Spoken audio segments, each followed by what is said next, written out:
ॐ अज्ञानतिमिरान्धस्य ज्ञानाञ्जनशलाकया चक्षुरुन्मिलितं येन तस्मै श्रीगुरवे नमः। वाञ्छाकल्पतरुभ्यश्च कृपासिन्धुभ्यैव च पतितानां पावनेभ्यो वैष्णवेभ्यो नमो नमः। नमो महावदान्याय कृष्णप्रेमप्रदायते कृष्णाय कृष्णचैतन्य नाम्ने गौरत्विषे नमः। हे कृष्ण करुणा सिंधो दीनबंधो जगत्पते गोपेश गोपिकाकांत राधाकांत नमोस्तुते। तप्त कांचन गौरांगी राधे वृंदावनेश्वरी वृषभानुसुते देवी प्रणमामि हरिप्रिये। वृंदायै तुलसीदेव्यै प्रियायै केशवस्य च कृष्णभक्तिप्रदे देवी सत्यवत्यै नमो नमः। श्री कृष्ण चैतन्य प्रभो नित्यानंद श्री अद्वैत गदाधर शिवसदि गौरभक्त वृंद। हरे कृष्ण कृष्ण कृष्ण हरे हरे हरे राम राम राम हरे हरे। हरे कृष्णा। सर्वप्रथम मैं अपने गुरुपाद पद्म ओम विष्णुपाद अष्टोत्तर शत श्री श्रीमद् भक्ति वेदांत माधव गोस्वामी महाराज के चरण कमलों में अनंत कोटि दंडवत प्रणाम ज्ञापन करता हूँ। हम लोग श्रीमद् भगवद गीता के तीसरे अध्याय का 31वां श्लोक श्रवण कर रहे थे, जिसमें भगवान अपना मत का प्रतिपादन कर रहे थे।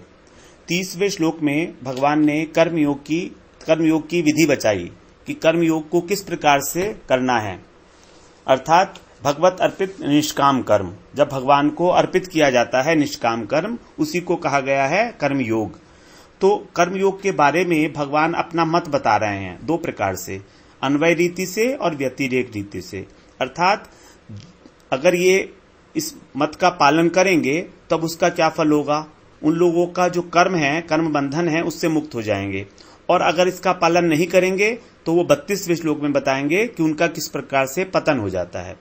तो यहाँ पर हम 31वें श्लोक में श्रवण कर रहे थे। भगवान का जो मत है वो मत ही एक सिद्धांत है, क्योंकि भगवान नित्य वस्तु हैं और भगवान नित्य वस्तु होने के कारण भगवान का जो मत है वो सिद्धांत के रूप में सार्वकालिक है और सार्वजनिक है और सार्वभौमिक है, अर्थात वो हर जगह एप्लीकेबल है। इस समय में भी, आजकल भी, उसके बाद भी रहेगा और प्रत्येक स्थान पर और प्रत्येक व्यक्ति के लिए। लेकिन मानव मात्र का ही इसमें अधिकार है, सिद्ध है कर्मयोग में। मगर भगवान ने इसमें दो प्रकार की कंडीशन लगा दी हैं कि श्रद्धावान होना चाहिए वह व्यक्ति और दोष दृष्टि से रहित हो। तो दोनों बातें अगर होंगी तभी कर्मयोग जो है वो सिद्ध हो सकता है उस व्यक्ति का। तो यहां पर जो बताया है कि 31वां श्लोक श्रवण करते हैं, उसमें बोल रहे हैं भगवान, ये मे मतम इदम नित्यम अनुतिष्ठन्ति मानवः श्रद्धावन्तो अनसूयन्तो मुच्यन्ते ते अपि कर्मभिः।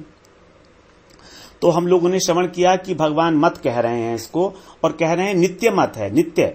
तो नित्यम, ये नित्यम जो विशेषण है ये मत के लिए नहीं आया है, क्योंकि मत तो भगवान का है और भगवान नित्य है तो मत भी नित्य हुआ। सर बताया ना, सर्वकालिक है, तो सर्वकालिक का मतलब है हमेशा एप्लीकेबल है। नित्य शब्द जो आया है वो आया अनुतिष्ठन्ति के साथ। अनुतिष्ठन्ति का मतलब जो अनुष्ठान करना है, तो इसका अनुष्ठान मानव मात्र के द्वारा नित्य किया जाएगा, सदा सर्वदा इसका अनुष्ठान किया जाएगा इस मत का। ये नहीं कि ये जो है मत हमने कुछ समय तक किया और उसके बाद फिर छोड़ दिया, बीच बीच में किया और बीच बीच में छोड़ दिया, इस तरह से नहीं होगा। स्वाभाविक रूप से हमारे सारे कर्म ही भगवान के प्रति समर्पित होने चाहिए, स्वाभाविक रूप से। लेकिन शुरू में ऐसा नहीं होगा। शुरू में हम लोगों को बुद्धिपूर्वक ये सब काम करना पड़ेगा, क्योंकि भगवान बता रहे हैं कि ये करना है तो उसको करना है। लेकिन जब हम करने लगेंगे और हमारा हृदय शुद्ध होगा धीरे धीरे, तो ये स्वाभाविक रूप से होने लगेंगे और तभी इसमें नित्यता आएगी। तो जो नित्य शब्द है इसको हम मानेंगे कि अनुष्ठान का जो है उसका विशेषण हो गया एक अनुतिष्ठन्ति। अनुतिष्ठन्ति का मतलब अनुष्ठान करना। तो भगवान के इस मत का अनुष्ठान अर्थात कर्म योग का पालन। तो कर्म योग का पालन एक ऐसी वस्तु है कि हमें हमेशा करना है। ऐसा नहीं हमने कुछ दिन कर्म योग किया फिर कर्म योग करना छोड़ दिया, ऐसे नहीं होगा। कर्म योग, ज्ञान योग, भक्ति योग कोई ऐसी वस्तु नहीं है कि जो हमने कुछ समय तक की और फिर छोड़ दी। जैसे हम व्रत करते हैं, सोमवार के हमने कुछ दिन व्रत किए फिर छोड़ दिए, ऐसा नहीं है। ये तो हमेशा हमेशा करने होंगे, निरंतर, सदा सर्वदा, प्रत्येक परिस्थिति में। तो अनासक्त भाव से जब हम कर्तापन को छोड़कर, रहित होकर और भगवान कर्तव्य कर्म को भगवान के अर्पण करते हैं, वही बोलते हैं उसको कि कर्मयोग है और उसको नित्य करना है। अब यहां पर जो अनुतिष्ठन्ति वर्ड आया है, एक अनुतिष्ठन्ति पद है, तो इसको हम अनुतिष्ठन्ति पद बोलते हैं, शब्द नहीं बोलेंगे, क्योंकि यहां पर संस्कृत में जितने भी शब्द होते हैं ना, इनको शब्द ना बोल के पद बोला जाता है। तो अनुतिष्ठन्ति जो पद आया है एक, तो पद इसके अंदर दो शब्द हैं, अनु और तिष्ठन्ति। तो अनु जो शब्द है इसके भी दो अर्थ होते हैं। अभी बहुत सारी जगह पर यह अनु शब्द आता है। तो अनु शब्द के दो अर्थ बताए गए हैं। अनु शब्द का पहला अर्थ है निरंतर। अब निरंतरता तो यहां पर नित्य कहने से सिद्ध हो गई। निरंतरता तो अनुतिष्ठन्ति कहने से यहां पर वो जब नित्यम अनुतिष्ठन्ति कहा था तो नित्यश्री हो गई। और दूसरा, अच्छा हाँ, एक बात और रह गई अभी, यहां पर जो नित्यम शब्द आया है,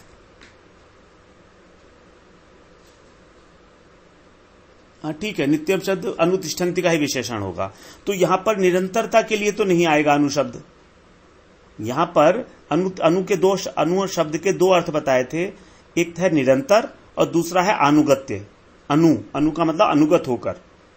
तो निरंतरता तो क्योंकि नित्यम आ गई इसलिए हो गया वो वहां पर, इसलिए निरंतरता शब्द जो है नित्य के अंदर आ गया। तो यहां पर हमको इसका दूसरा अर्थ जो है अनुगत्य वो ग्रहण करना होगा, क्योंकि भगवान ने जब कहा है कि कोई भी व्यक्ति किसी क्षण भी कर्म के बिना नहीं रह सकता, तो इसका मतलब कर्म तो करना ही करना है। तो नित्य तो आ ही गया वो पहले, नित्यम। लेकिन अब हम इसको दूसरे अर्थ जब ले रहे हैं अनुगत्य, तो अनुगत्य का अर्थ यह है कि हम किसी के अनुगत्य में ये काम करेंगे, अपने आप से ये काम नहीं करेंगे। अब अनुगत्य का मतलब क्या है? जो हमसे श्रेष्ठ पुरुष हैं, जैसे इसमें आया था ना, यद यदा चरति श्रेष्ठ तत्त देवेतरो जन, ये भी एक सैद्धांतिक वाक्य था, 21वां श्लोक। तो हम लोग श्रेष्ठ जो पुरुष है उसी का अनुगत्य करते हैं। अनुवर्तते का मतलब है उसका अनुसरण करना। तो यहां पर जो श्रेष्ठ लोग हैं वही हमको रास्ता दिखा सकते हैं कि हम कर्मयोग कैसे किया है। जैसे वहां पर उदाहरण दिया था जनक जी का, 20वें श्लोक में भगवान ने उदाहरण दिया था जनकादय, तो वहां जनक जी का उदाहरण दिया था। उसी प्रकार से हमको भी किसी श्रेष्ठ पुरुष से ही और कर्मयोग का साधन करने के लिए हमको प्रश्न पूछना होगा कि हम कैसे इसको करें। अगर हम ऐसा सोचें कि हम भगवत गीता में पढ़ के ये सब कुछ समझ लेंगे, तो ऐसा नहीं है। जब हम करेंगे तब जो हमारे सामने बाधाएं आएंगी, तो उन बाधाओं को कौन रिमूव करेगा? जो हमसे श्रेष्ठ है। इसीलिए श्रेष्ठ पुरुष को ही, किसी भी श्रेष्ठ वैष्णव को ही गुरु बनाने का विधान है। गुरु पदाश्रय की यही आवश्यकता है, चाहे लौकिक जगत हो, चाहे परलौकिक जगत हो, चाहे परमार्थिक जगत हो। हर जगह गुरु की आवश्यकता है ही है, उसके बिना एक कदम भी नहीं चल सकते हैं। अगर हम सोचें कि हम गुरु के बिना शरणागति, गुरु के शरणागत हुए बिना और भगवान की प्राप्ति कर लेंगे, बिल्कुल ऐसा हो ही नहीं सकता। तुलसीदास जी ने तो यहां तक कहा है कि भवनिधि गुरु बिनु भवनिधि तरही ने कोई, ज्यों विरंची शंभु सम होई। तुलसीदास जी ने कहा है कि भवनिधि, ये जो है हमारा भवसागर, इसको गुरु के बिना कोई तर नहीं सकता, चाहे वो ब्रह्मा ही क्यों ना हो या शिव जी ही क्यों ना हो। जो ब्रह्मा जो विरंची शंभु सम होई, उनके बिना, उनके समान है तो भी गुरु के बिना नहीं तर सकते। ब्रह्मा जी के गुरु साक्षात कृष्ण है, कृष्ण ने ही उनको आज्ञा दी है कि तुम सृष्टि की रचना करो, और उनको चतुश्लोकी भागवत का श्रवण कराया कृष्ण ने ब्रह्मा जी को। इस प्रकार से, और शिव जी के गुरु तो हैं ही, राम और कृष्ण दोनों ही। राम की पूजा करते हैं वो शिव जी, कृष्ण की उपासना करते हैं। वो अलग बात है कि राम जो है शिव जी को भी सम्मान देने के लिए और शिव जी की पूजा करते हैं। उसी प्रकार कृष्ण ने भी शिव जी की पूजा की है। द्वारका में शिव जी ने शिव जी की पूजा की, शिव जी के लिए तपस्या की है कृष्ण भगवान ने द्वारका के अंदर। ये सब भगवान की एक लीला है कि वो वैष्णवों को भी, सर्वश्रेष्ठ वैष्णव हैं शिव जी, तो उनको भी सम्मान दे रहे हैं उनकी पूजा करके। तो यहां पर बताया है कि अनुतिष्ठन्ति, अनुतिष्ठन्ति का हम बात कर रहे थे कि हमको गुरु पदाश्रय करना ही होगा, अनिवार्य है, क्योंकि वही हमको सही रास्ता, सही दिशा निर्देश दे सकते हैं कि हमारे लिए कौन सा रास्ता ठीक है, और हमको जो बाधाएं आ रही हैं उसका जो सॉल्यूशन है वो कौन बताएगा, वो भी वही बताएंगे। तो चाहे कर्मयोग हो, चाहे ज्ञान योग हो, चाहे अष्टांग योग हो, ध्यान योग हो या भक्ति योग हो, कोई भी हो, गुरु की आवश्यकता तो है ही है। वही हमको विधि पूर्वक सिखा पाएंगे। इसीलिए जितना भी परमार्थिक अनुष्ठान है उसके अंदर अनुगत्य की आवश्यकता है। इंडिपेंडेंस नहीं चलेगी, वहां पर स्वतंत्रता नहीं चलेगी, मनमानी नहीं चलेगी।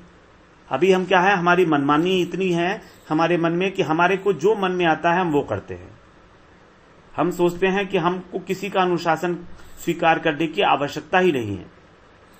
लेकिन शुरू में इस जगत में भी हम लोग माता पिता का, अपने टीचर्स का अनुशासन स्वीकार करते हैं। उसके बाद फिर हम लोग जो है उच्छृंखल हो जाते हैं, स्वच्छंद हो जाते हैं, तभी हमारा फिर पतन होना शुरू हो जाता है, क्योंकि कोई संभालने वाला नहीं होता हमको। अच्छा, अब यहां पर आगे बता रहे हैं इसी श्लोक में, मुच्यन्ते ते अपि कर्म भी, ते अपि का अर्थ है भी। यहां बताया ना कि वे भी कर्मों के बंधन से मुक्त हो जाते हैं। जो लोग इस मत को मानते हैं, उसका पालन करते हैं, वे भी। इसका क्या मतलब हुआ?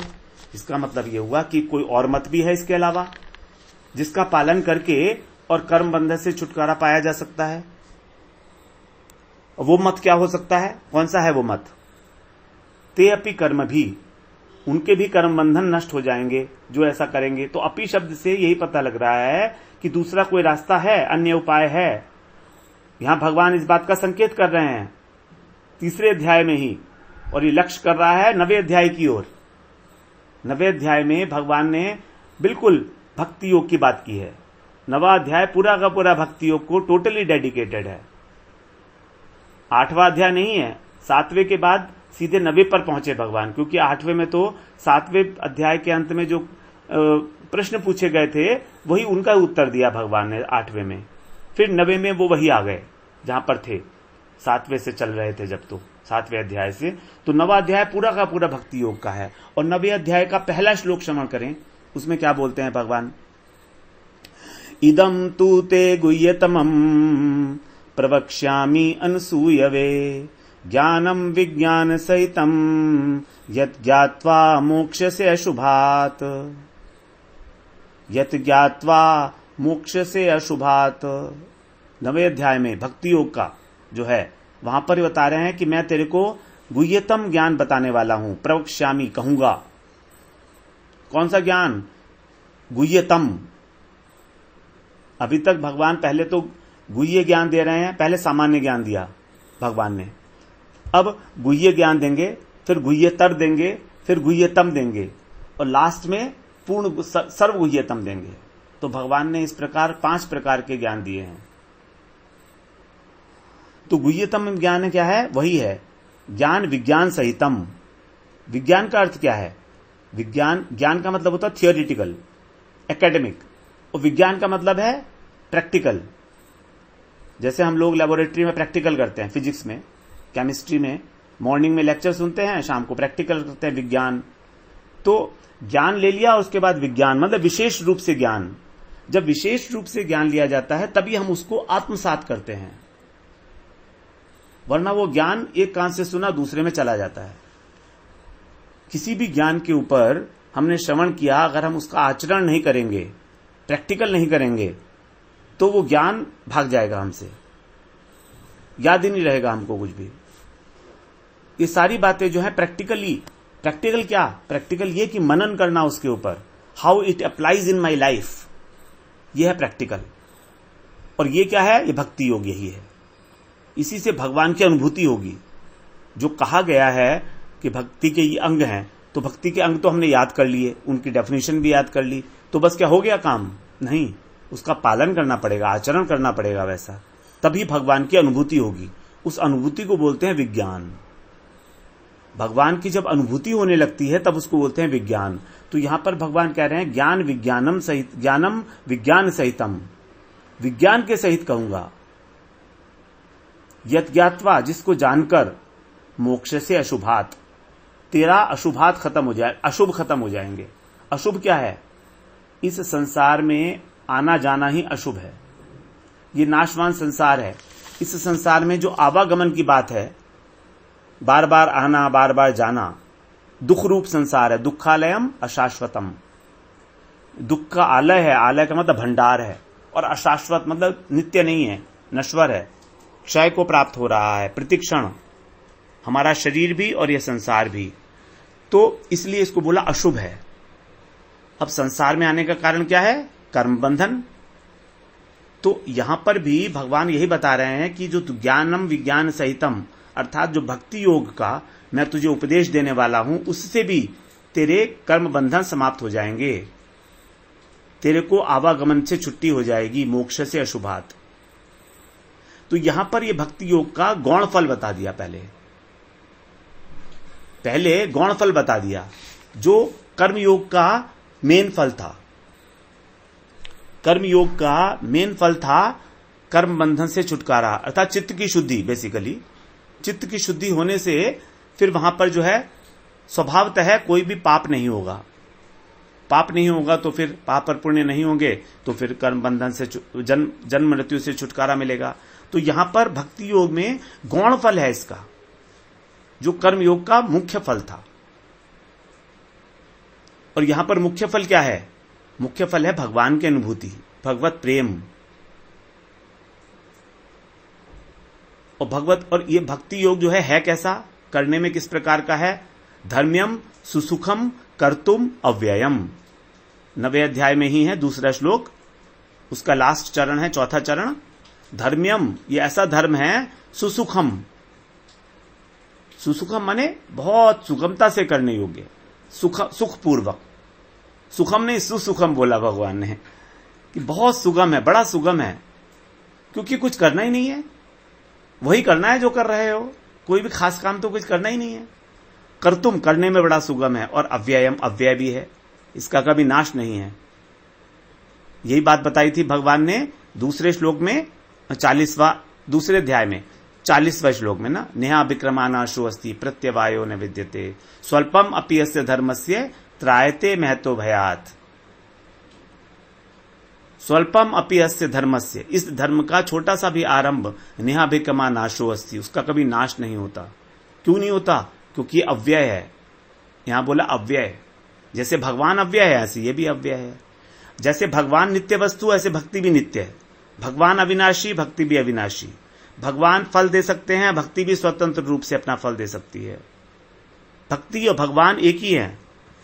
भक्ति भक्त भगवंत दो, भक्ति भक्त भगवंत गुरु।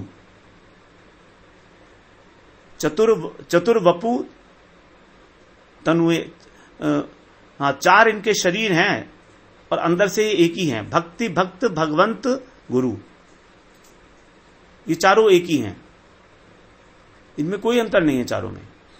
भक्ति भक्त भगवंत और गुरु सब। तो इस प्रकार से साधन करने में बड़ा सुगम है जो भक्ति योग है ना, और नित्य है, जैसे भगवान की भांति ही। अब यहां पर एक बात 9वें श्लोक में, 9वें अध्याय के पहले श्लोक में अभी हमने पढ़ा कि इदम तूते गुह्यतमम प्रवक्ष्यामि अनसूयवे। यहां ये अनसूयवे शब्द जो है ये बड़ा महत्वपूर्ण है, अनसूयवे। और वही शब्द यहां पर आ रहा है इसी श्लोक में जो हम पढ़ रहे हैं अभी। अनसूया, यानी कि जो दोष दृष्टि से रहित है उन्हीं का इसमें अधिकार है। इस धर्म में, इस भक्ति योग में उन्हीं का अधिकार है। अनसूया वे, जिनके अंदर दोष दृष्टि नहीं है, जो असूया से रहित हैं। असूया का अर्थ होता है एक्चुअली दोष दृष्टि रखना, या ईर्ष्या भी उसको बोलते हैं। ईर्ष्या का भाव, ये भी असूया बोलते हैं इसको भी। अत्रि ऋषि की पत्नी का नाम था ना अनसूया, जिनसे भगवान मिले थे। जब भगवान राम को वनवास हुआ था तो वो अनसूया जी के यहां गए थे, अत्रि ऋषि के आश्रम में, तो अनसूया था उनका नाम। अनसूया का मतलब यही होता है कि जो ईर्ष्या मात्सर्य से रहित हैं, जो किसी में दोष नहीं देखते हैं, वही है अनसूया। तो यहां पर जो अगर ईर्ष्या होगी तभी तो दोष दृष्टि होती है ना, तो दोष दृष्टि से रहित होकर ही भक्ति योग का अधिकारी बन सकता है। तो यह अनिवार्यता है। और फिर दूसरी अनिवार्यता एक और बता रहे हैं 9वें श्लोक में ही, 9वें अध्याय में ही, तीसरे श्लोक में। वो यही वाला 9वें अध्याय में पहले वाले श्लोक में बताया कि उसको दोष दृष्टि से रहित होना चाहिए, असूया से रहित। और तीसरे में बता रहे हैं अश्रद्धाना पुरुषा धर्मस्य परंतप अप्राप्य माम निवर्तन्ते मृत्यु संसार वर्त्मनि। 9वें अध्याय का तीसरा श्लोक। अश्रद्धाना पुरुषा, जो लोग अश्रद्धा, जिनकी अश्रद्धा है इस धर्म में, अर्थात भक्ति योग में जो लोग विश्वास नहीं रखते।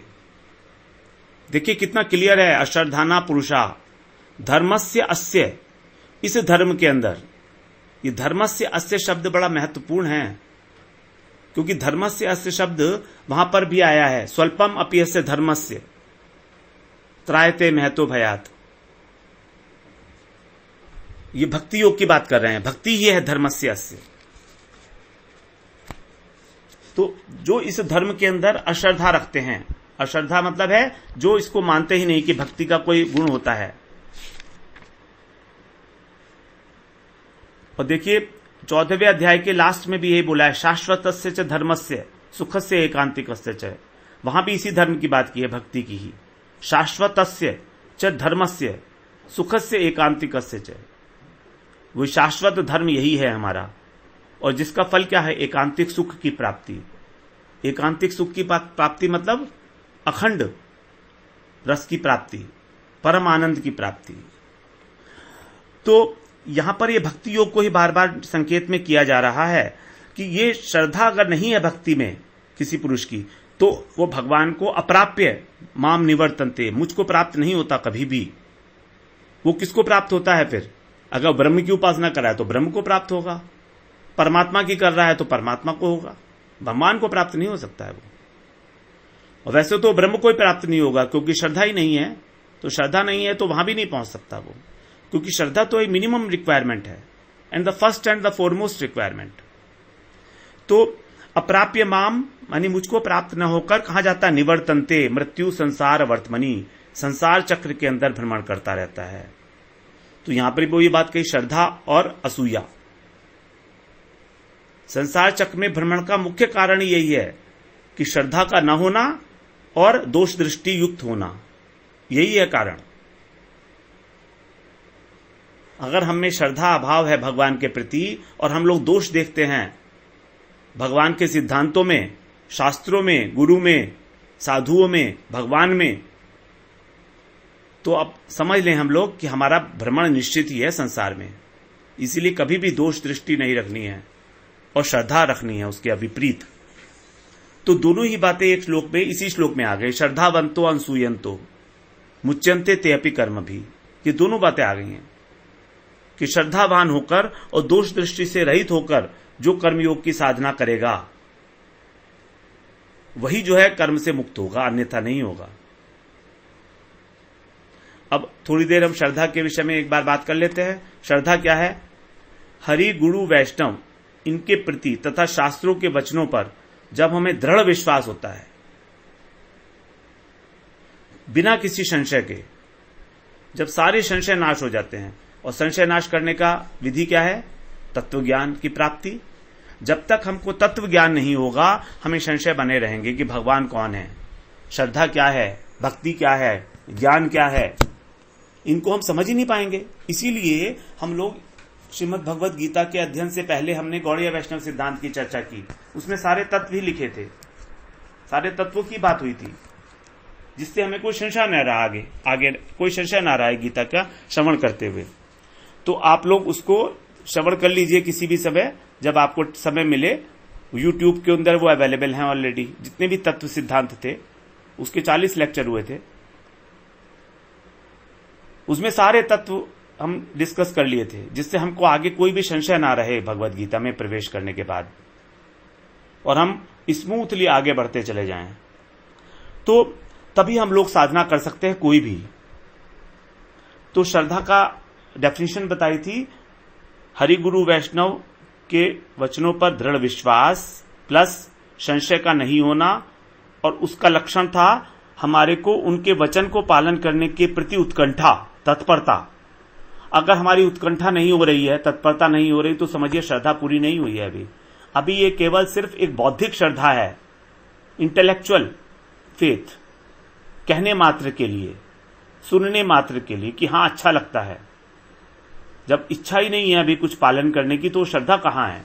अभी तो एक्शन शुरू ही नहीं हुआ है। ऐसी श्रद्धा का क्या फायदा जिससे एक्शन शुरू ना हो? भगवान यहां पर हमको साक्षात एक्शन लेने के लिए कह रहे हैं, पालन करने के लिए कह रहे हैं हर चीज को। इसीलिए सत्र शास्त्रों का श्रवण करना और उनको आचरण में लाना, यही श्रद्धा का लक्षण है।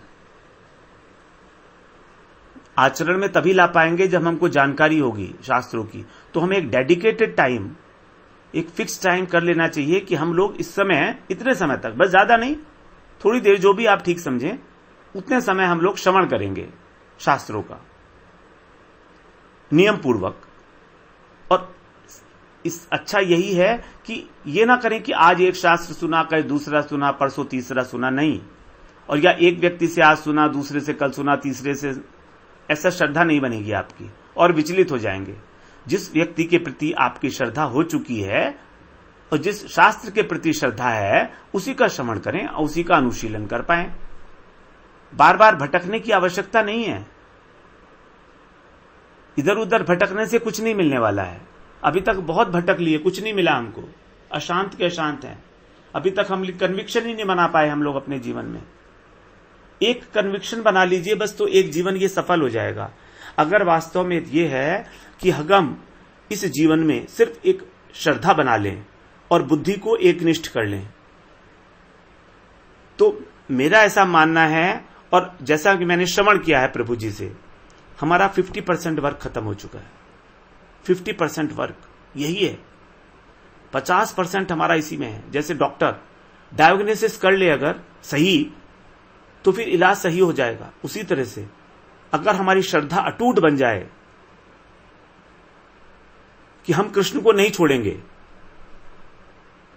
चाहे मर जाएं, नहीं छोड़ेंगे, किसी भी देवी देवता के पास नहीं जाएंगे। जैसे तुलसीदास जी की श्रद्धा थी, तुलसी मस्तक तब नवे धनुष बाण लो हाथ। भगवान तो चैलेंज कर दिया तुलसीदास जी ने, देखिए, और यहां पर कृष्ण को धनुष बाण हाथ में लेना पड़ा। भक्त के सम्मान की रक्षा करनी है ना, दुनिया को बताना है, आपने दुनिया को, जगत को दिखाना है कि मेरा भक्त देखो कितना महान है, मैं उसके कितने वश में हो जाता हूं। भगवान को अपनी वशीभूतता दिखानी है, भक्त वश्यता, और भक्त की महिमा दिखानी है। दोनों बातें एक साथ हो रही हैं। तो इसलिए फिर हम थोड़ा सा कल को इसको और श्रवण करेंगे, उसके बाद फिर दूसरा श्लोक आगे वाला जो व्यतिरिक्त रीति से भगवान ने बताया है उसका श्रवण करेंगे। वांछा कल्पतरुभ्यश्च कृपा सिंधुभ्यैव च पतितानां पावनेभ्यो वैष्णवेभ्यो नमो नमः।